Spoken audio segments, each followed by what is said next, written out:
पुढची बातमी पाहूयात। दरम्यान या योजनेवरती आता राजकीय वर्तुळामधून सुद्धा मोठ्या प्रतिक्रिया आलेल्या आहेत, आपण पाहूयात। स्वागत आहे, पण त्याचबरोबर स्टायपंड देणार तो वकिलांची पण मागणी आहे। तर वकिलांना पण तो स्टायपंड सुरू करा ही माझी मागणी आहे। वकिलांची स्टायपंडची मागणी आहे। तुम्ही म्हणताय ती स्टायपंड देताय त्याचा मला आनंद आहे, मी त्याचं स्वागत करते।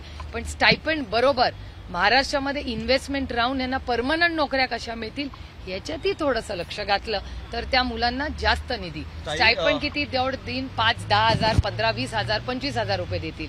ही मुलं इतकी शिकलेली आहेत की त्यांना लाखात नोकऱ्या मिळतील।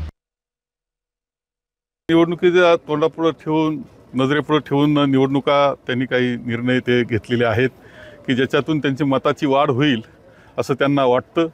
परंतु त्यांचं जे गठन आहे सरकारचं तेच लोकांना मान्य नाही आणि जे तत्त्वज्ञान आहे जे पुन्हा संपूर्ण दिशा जी आहे त्यांची ती चातुर्वर्ण्याकडे नेण्याची जी दिशा आहे त्यांचं तत्त्वज्ञानाची आणि राज्यकारभाराची ती आपण पाहिलेली असल्यामुळं जनता या पद्धतीला भुलणार नाही। जनता निर्णय देईल तो पुरोगामी विचाराचा देईल, आपल्या राज्यघटनेशी निगडीत असंच हा देश चालला पाहिजे असा निर्णय देईल।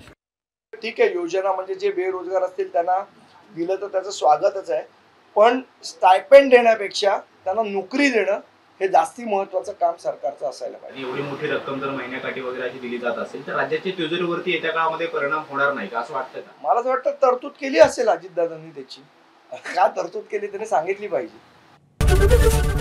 एबीपी माझा, उघडा डोळे बघा नीट।